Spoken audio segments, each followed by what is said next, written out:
officiers généraux, officiers supérieurs, officiers subalternes, sous-officiers, caporaux, matelots et soldats.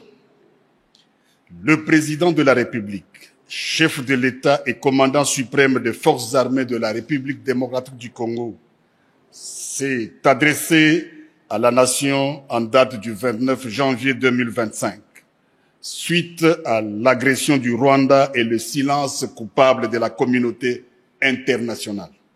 En ces jours, je m'adresse à vous. Allez-vous permettre à nos audacieux ennemis de violer impunément l'intégrité du territoire de la République? Allez-vous permettre que s'échappe l'armée qui a porté la terreur dans vos familles? Vous ne le ferez pas. Marchez donc contre elle. Arrachez à son front les territoires actuellement sous son emprise. Votre engagement et la fidélité à votre devise. Ne jamais trahir le Congo. Toutes ces guerres sont causées par la convoitise de nos ennemis. Ces derniers vont venir pour tenter de vous corrompre. Il ne faut donc pas trahir le Congo. Vous devez vous rappeler les conséquences d'une armée défaite. Apprenez au monde que la malédiction s'abat sur ceux qui violent le territoire du grand peuple. Les résultats de nos efforts ne sera qu'une paix durable. Vaincre sans péril, on triomphe sans gloire. Il n'y a aucun orgueil à tirer d'une victoire facile vis-à-vis de l'ennemi. Pour les services rendus dans cette lutte dans laquelle nous sommes engagés, je vous présente les remerciements du commandant suprême de ma part et du pays tout entier. Ce n'est pas seulement pour aujourd'hui, mais pour tous les temps à venir que nous devons perpétuer pour les enfants de nos enfants, cette grande et libre nation dont nous avons bénéficié toute notre vie. Je vous prie de vous souvenir, non seulement pour moi, mais aussi pour vous, que la nation vaut la peine que l'on se batte pour elle, pour s'assurer un tel joyau inestimable qu'est la République démocratique du Congo. Nous avons devant nous une épreuve de plus pénible, de nombreux et longs mois de lutte et de souffrance. Vous vous demandez quelle est notre politique. Je veux le dire ici. C'est faire la guerre par mer, par terre et par air, de toutes nos forces et avec toute la force que Dieu peut nous donner, de faire la guerre contre la tyrannie monstrueuse, jamais surpassée dans le sombre et lamentable catalogue du crime humain. Telle est notre politique. Il s'agit d'une question de vie ou de mort pour la République démocratique du Congo. Il s'agit particulièrement de savoir si le peuple congolais restera libre ou tombera dans l'esclavage post-colonial. Il ne doit pas y avoir de place dans nos rangs pour les pleurnichards et les lâches, pour les marchands de panique et des déserteurs.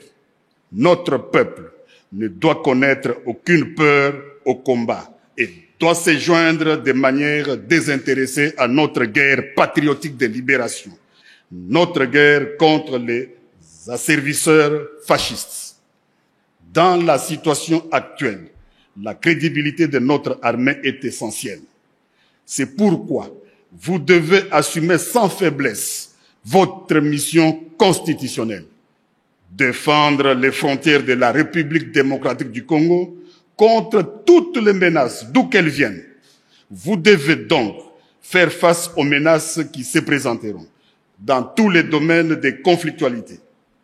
Chacun d'entre vous doit se sentir concerné par cette mission. Ici, nous restons debout et nous nous battrons. Il n'y aura pas d'autre retrait. J'ai ordonné donc que tous les plans et instructions concernant un prétendu dialogue avec les terroristes du M23, supplétifs de l'armée rwandaise, soient complètement brûlés, et ce, immédiatement. Nous allons rester ici au Congo et nous battre. Si nous ne pouvons pas rester vivants ici, alors restons ici morts.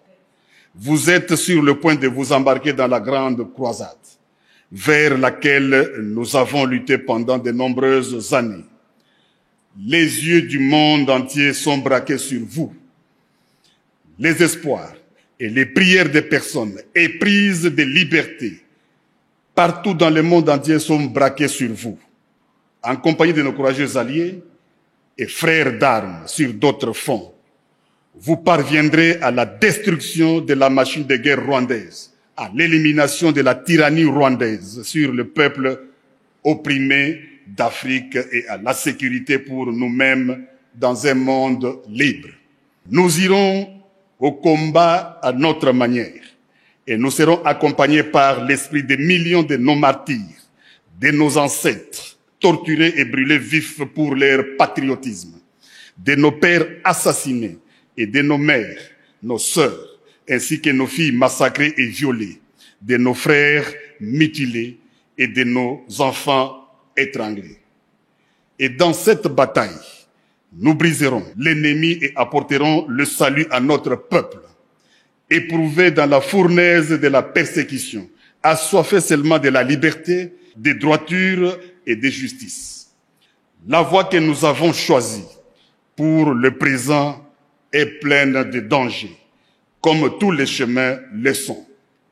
Mais c'est celle qui est la plus conforme à notre caractère et à notre courage en tant que nation et à nos engagements dans le monde. Le coût de la liberté est toujours élevé, mais les Congolais l'ont toujours payé. Votre force, c'est la cohésion qui vous rassemble et la constance de votre engagement. Votre honneur, c'est le respect de la mission pour laquelle vous donnez tout, avec un courage et un enthousiasme qui font l'honneur de notre pays. Votre fierté, c'est de servir la République démocratique du Congo, de la défendre et de la protéger toujours et partout, sous tous les climats et toutes les latitudes.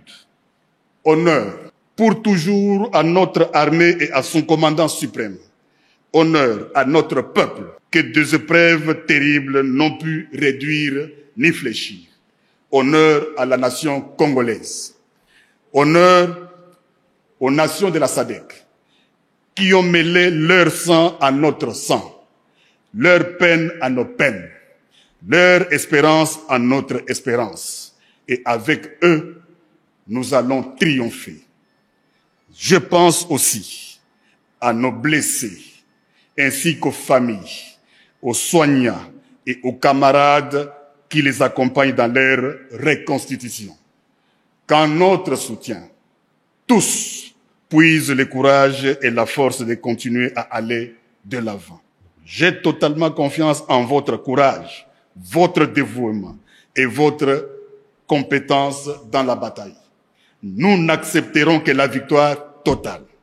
La guerre nous imposée injustement sera vaincue et la République démocratique du Congo restera une et indivisible.